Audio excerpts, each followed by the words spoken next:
Welcome to study yourself. Chhattisgarh शिक्षक भर्ती TET CG TET BEd entrance exam के लिए पर्यावरण अध्ययन से अति महत्वपूर्ण प्रश्नों की श्रृंखला के साथ यह हमारा चौथा वीडियो है। इसमें हम 45 एमसीक्यूज क्वेश्चंस लेके आए हैं। तो चलिए क्विक रिवीजन की सीरीज को स्टार्ट करते हैं। हमारे सामने जो पहला प्रश्न है, पहला प्रश्न ये है कि विश्व पर्यावरण दिवस कब मनाया जाता है। तो विश्व पर्यावरण दिवस मनाया जाता है 5 जून को। थोड़ा सा इसका बैकग्राउंड जानते हैं। देखिए, विश्व पर्यावरण दिवस प्रतिवर्ष 5 जून को मनाया जाता है और प्रथम विश्व पर्यावरण दिवस वर्ष 1973 में मनाया गया था, जिसका मुख्य विषय या थीम केवल एक पृथ्वी है या ओनली वन अर्थ था। जैसा कि स्टॉकहोम अंतर्राष्ट्रीय शिखर सम्मेलन जो कि 1972 में हुआ था, उस दिन 5 जून को विश्व में पर्यावरण दिवस के रूप में मनाने का निर्णय लिया गया था। अगला प्रश्न, पर्यावरण अध्ययन में बच्चों को जोड़ने की सबसे प्रभावशाली युक्ति क्या है। यहाँ पे आपको खाली स्थान भरना है। तो यह है किस्से कहानियों के द्वारा। तो पर्यावरण अध्ययन में बच्चों को जोड़ने की सबसे प्रभावशाली युक्ति है किस्से कहानियों के द्वारा। तो देखिए, प्राथमिक कक्षाओं में पर्यावरण अध्ययन को सीखने सिखाने में कहानियां एक महत्वपूर्ण पहलू हैं। किस्से कहानियां पर्यावरण अध्ययन अवधारणाओं से संबंध जोड़ने के लिए संदर्भ उपलब्ध कराती हैं। पर्यावरण अध्ययन में संकल्पनाओं और मुद्दों को विज्ञान और सामाजिक विज्ञान विषय के रूप में नहीं रखा गया है। क्यों? क्योंकि इस आयु वर्ग के बच्चे अपने परिवेश को समग्र रूप में देखते हैं। पर्यावरण अध्ययन एनवायरमेंट स्टडीज में संकल्पनाओं और मुद्दों को विज्ञान और सामाजिक विज्ञान विषय के रूप में नहीं रखा गया है, क्योंकि बच्चे अपने परिवेश को समग्र रूप में देखते हैं। अगला प्रश्न, निम्नलिखित में से कौन सी ईवीएस कक्षा में गतिविधियां है या हैं। तो ये है चित्र पढ़ना भी है, फील्ड भ्रमण भी है, श्यामपट्ट का उपयोग भी है। तो ये उपयुक्त सभी है। तो ऑप्शन नंबर डी इसका सही उत्तर है। निम्नलिखित में से कौन पर्यावरण अध्ययन का उद्देश्य नहीं है। तो पर्यावरण अध्ययन का उद्देश्य जो नहीं है वो है बच्चों को पाठ्य पुस्तक की परिभाषाएं प्रदान करने के लिए प्रोत्साहित करना। ठीक है, तो यह पर्यावरण अध्ययन के उद्देश्य में नहीं आता है। ऑप्शन नंबर बी इसका सही उत्तर है।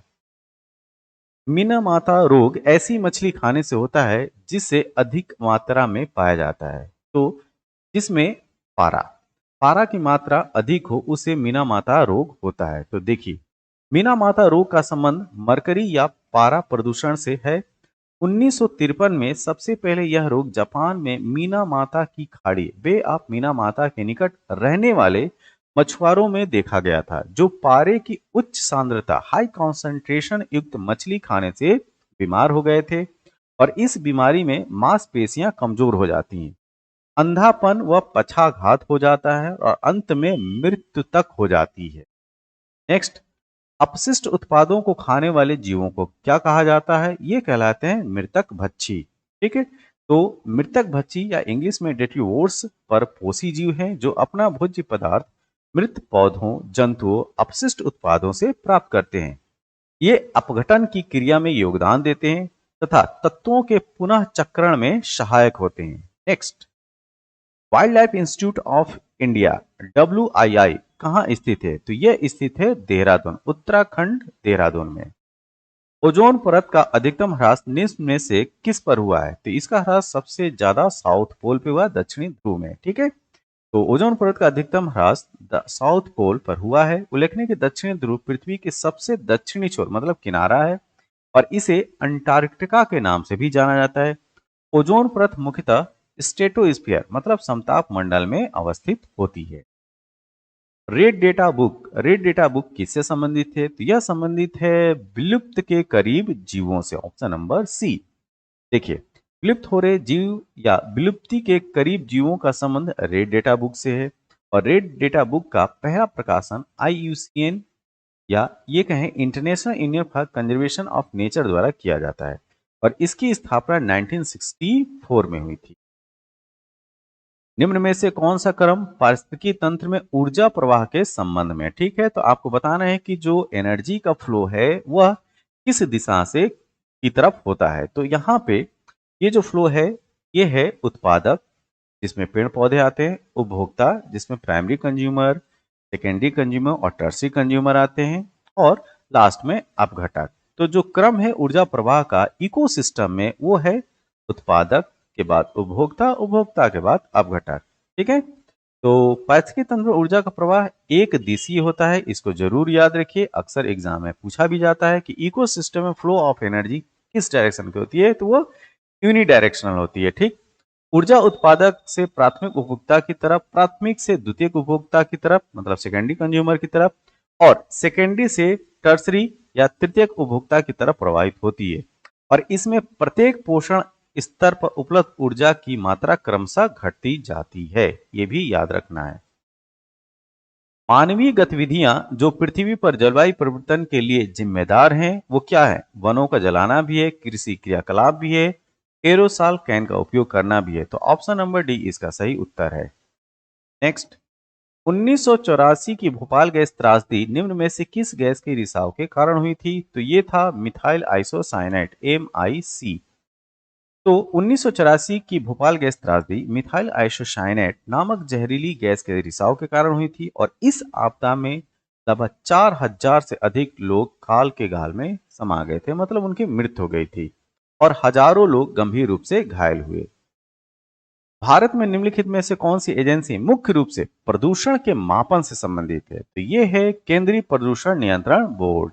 तो केंद्रीय प्रदूषण नियंत्रण बोर्ड का गठन एक सांविधिक संगठन के रूप में जल प्रदूषण निवारण एवं नियंत्रण अधिनियम 1974 के अंतर्गत सितंबर 1974 में किया गया था, और इसके पश्चात केंद्रीय प्रदूषण नियंत्रण बोर्ड को वायु प्रदूषण निवारण एवं नियंत्रण अधिनियम 1981 के अंतर्गत शक्तियां व कार्य सौंपे गए हैं।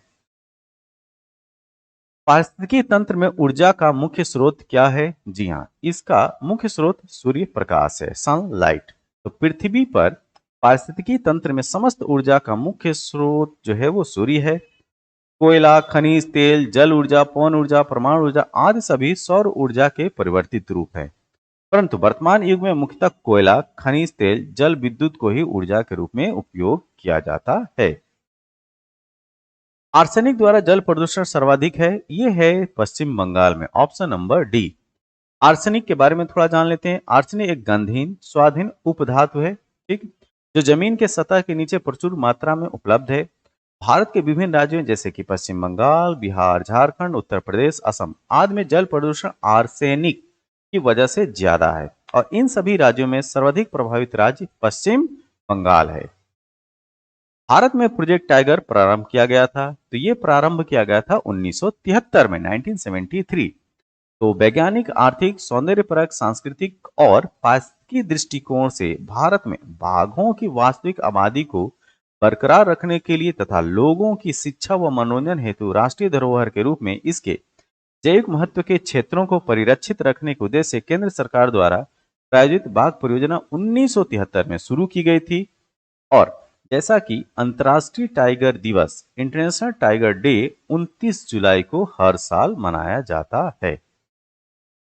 WWF से आशय है, इसका फुल फॉर्म आपको बताना है। तो इसका फुल फॉर्म होता है वर्ल्ड वाइल्ड लाइफ फंड।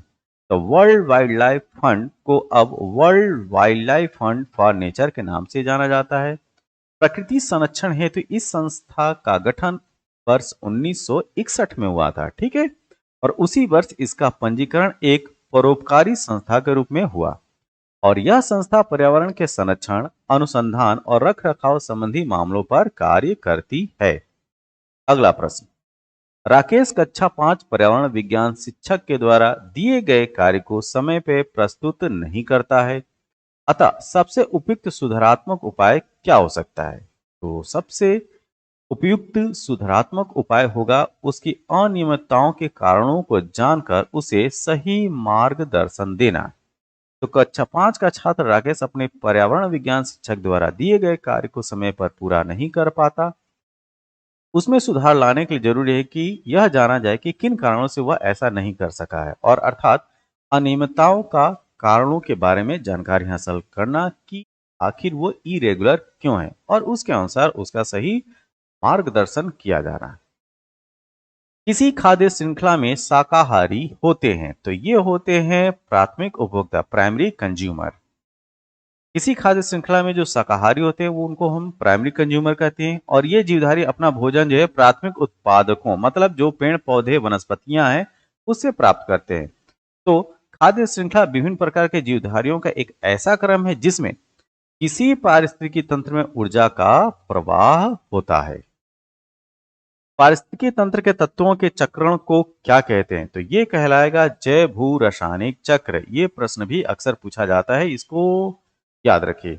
पारिस्थितिकी तंत्र के तत्वों के चक्रण को जैव भू रासायनिक चक्र कहते हैं, और यह पारिस्थितिकी तंत्र में अजैविक तत्वों के जैविक प्रावस्था में परिवर्तन तथा इन जैविक तत्वों के पुनः अजैविक रूप में पुनरागमन का प्रारूप है। नेक्स्ट, गिर वन्यजीव अभयारण्य निम्न में से किस वन्यजीव का संरक्षण करता है? तो ये करता है ऑप्शन नंबर 13, लायन।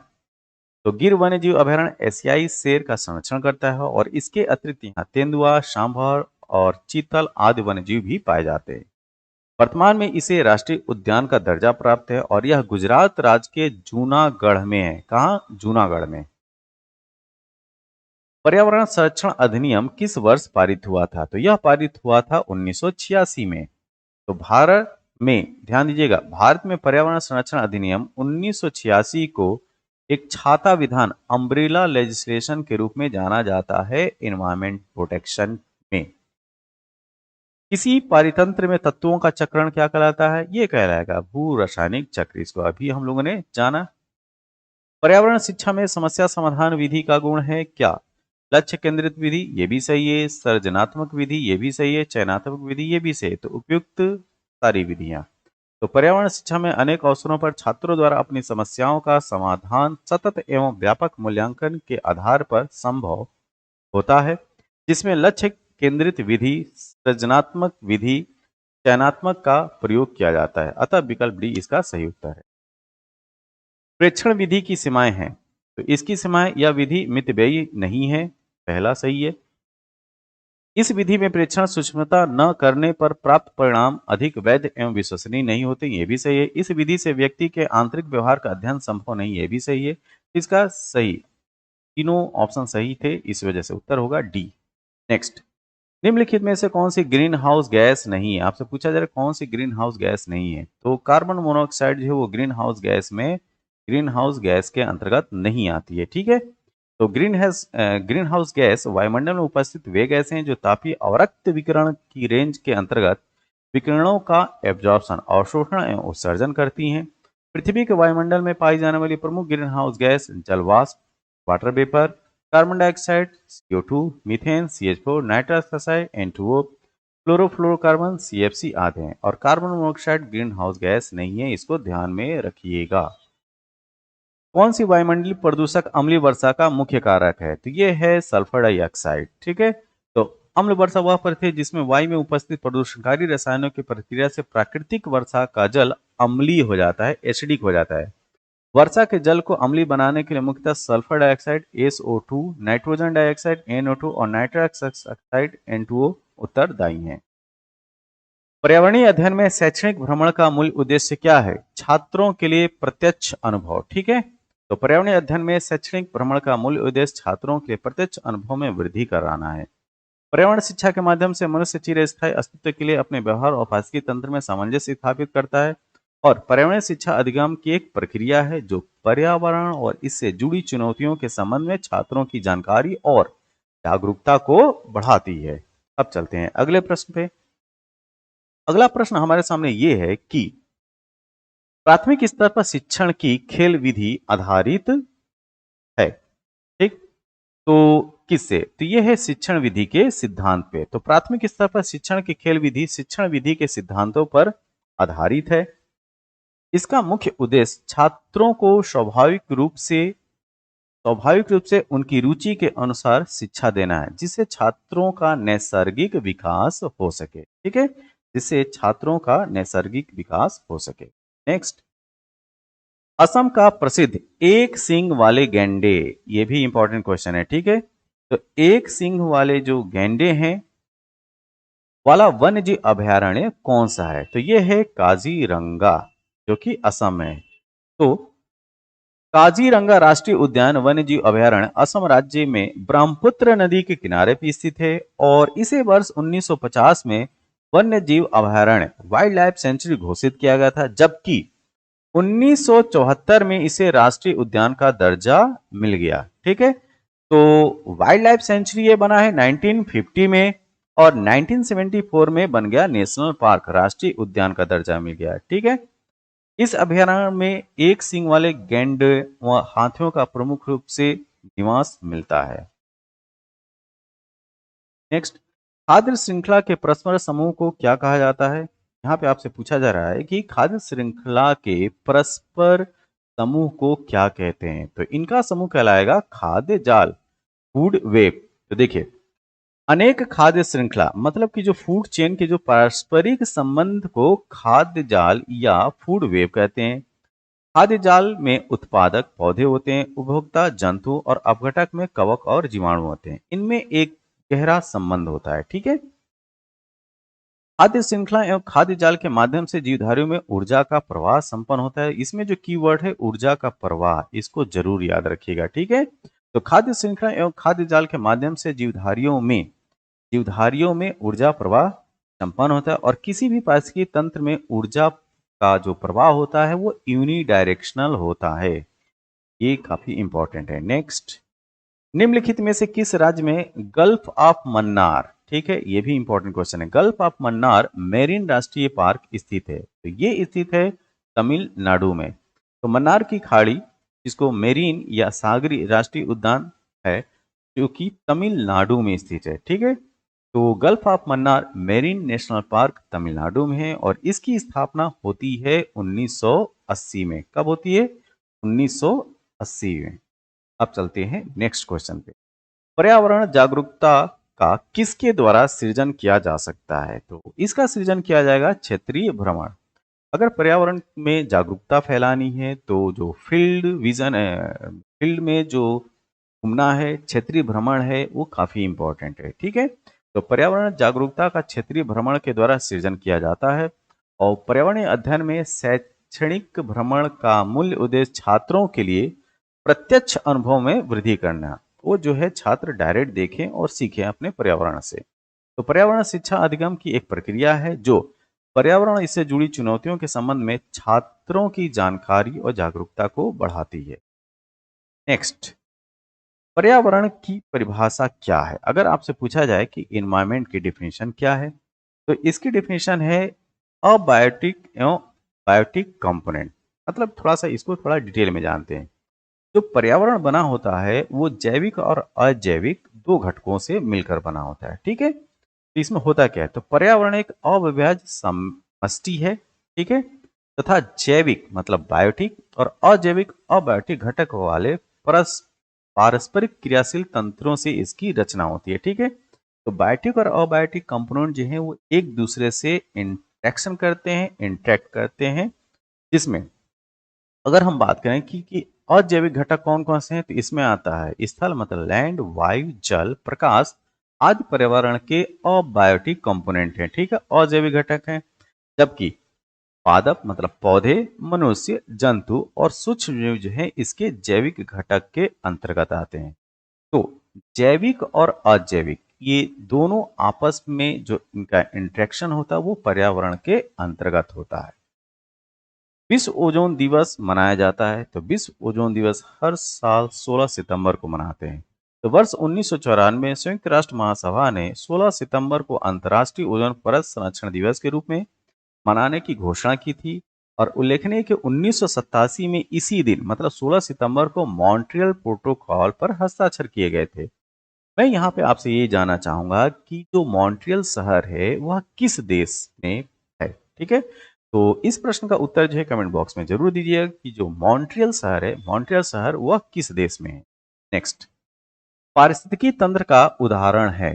तो पारिस्थितिकी तंत्र का उदाहरण यहाँ पे दिए गए ऑप्शन में तालाब है। तो जीव मंडल में उपस्थित सभी संगठनों को वे समूह जो पारस्परिक क्रिया में सम्मिलित होते हैं तथा एक सुनिश्चित क्षेत्र धारण करता है, वह क्षेत्र पारिस्थितिकी तंत्र का निर्माण करते हैं। और पारिस्थितिकी तंत्र के उदाहरण घास स्थल, वन, तालाब एवं झील इत्यादि आते हैं। ठीक है, तो इन सब ऑप्शंस को भी आप ध्यान में रखिएगा। अगर आपसे पूछा जाए कि इकोसिस्टम के एग्जाम्पल दीजिए तो घास का मैदान हो गया, वन हो गया, तालाब हो गया एवं झीलें इसके अंतर्गत आती हैं।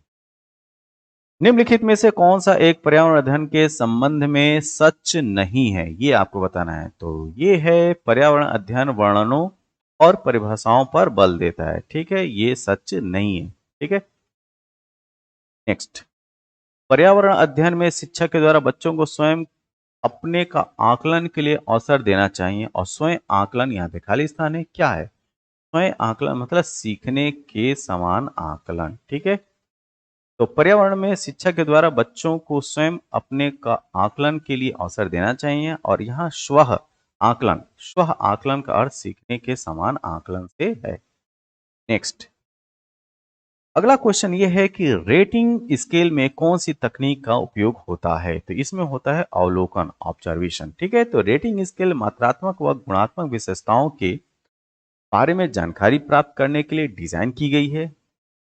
इसमें प्रायः अवलोकन तकनीक का उपयोग किया जाता है, जिसमें अवलोकनकर्ता द्वारा चेकलिस्ट, अवलोकन चार्ट, अवलोकन सूची आदि उपकरणों का प्रयोग किया जाता है। नेक्स्ट, पर्यावरण अध्ययन पाठ्यक्रम बच्चों की समग्र शिक्षा का कारण बन सकता है यदि यदि यह है एक एकीकृत होना चाहिए, समावेशी होना चाहिए, विषयगत होना चाहिए। तो यहाँ पे जो सही उत्तर है उपयुक्त सभी है। ठीक है, तो यदि पर्यावरण अध्ययन पाठ्यक्रम एकीकृत, इंटीग्रेटेड, इंक्लूसिव मतलब समावेशी और विषयगत थीमेटिक हो तो यह बच्चों के समग्र शिक्षा का कारण बन सकता है।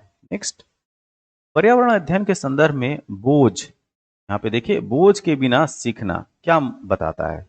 तो यह बताता है कि अबोध का भार कम करने की जरूरत है। ठीक है, तो पर्यावरण अध्ययन के संदर्भ में बोझ के बिना सीखना यह बताता है कि अबोध, इनकॉम्प्रिहेंशन का भार कम करने की आवश्यकता है। अब चलते हैं अगले प्रश्न पे। अगला प्रश्न यह है कि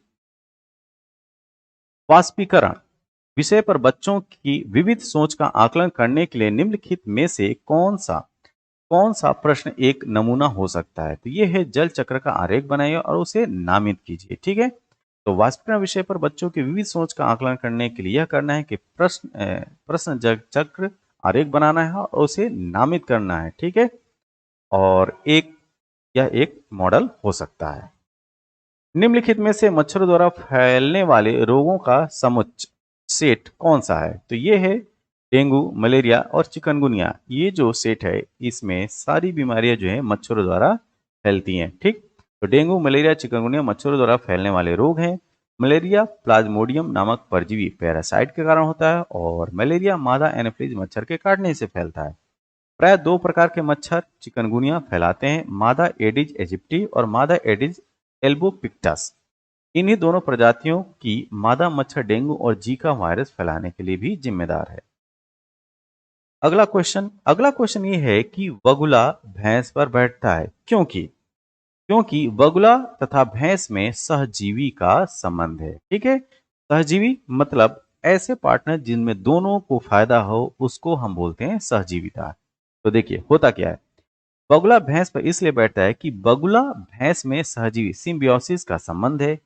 इसमें एक तरफ बगुला भैंस पर उपस्थित किलनियों, जो किलनियां हैं उनका भक्षण करके भोजन प्राप्त करता है और वहीं दूसरी तरफ जो भैंस है वह बाह्य परजीवी जो पैरासाइट हैं किलनिया, उनसे निजात पाकर स्वस्थता को प्राप्त करती है। तो ये इनका सिम्बियोटिक रिलेशनशिप है बगुला और भैंस का।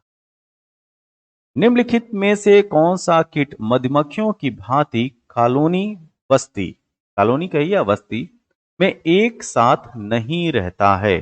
तो देखिए ततैया और जो बर्रा है ये भी कॉलोनी बनाते हैं, चींटियां भी कॉलोनी बना के रहती हैं, दीमक भी कॉलोनी बना के रहते हैं। जो नहीं रहता है वो है मकड़ी। ठीक है, तो इस प्रश्न के अनुसार जो सही उत्तर है वो है ऑप्शन नंबर डी। तो देखिए थोड़ा सा डिटेल में जानते हैं इसको। चींटी, दीमक, ततैया, बर्रा ये इंसेक्टा वर्ग के जंतु हैं जो प्राय मधुमक्खियां जो हनी बी हैं उनकी भांति बस्ती या कॉलोनी में एक साथ रहते हैं, जबकि जो मकड़ी वो एरेक्निडा वर्ग का जंतु है जो मधुमक्खी की भांति कॉलोनी में एक साथ नहीं रहता है।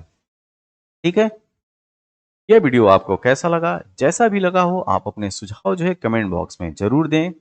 इस वीडियो की पीडीएफ के लिए हमारे Telegram channel study your self को ज्वाइन कीजिए और इसकी पीडीएफ प्राप्त कीजिए। इसके साथ आप हमारे साथ फेसबुक, इंस्टाग्राम पे भी जुड़ सकते हैं और इस तरह के स्टडी मटेरियल प्राप्त कर सकते हैं। तब तक के लिए थैंक यू, धन्यवाद।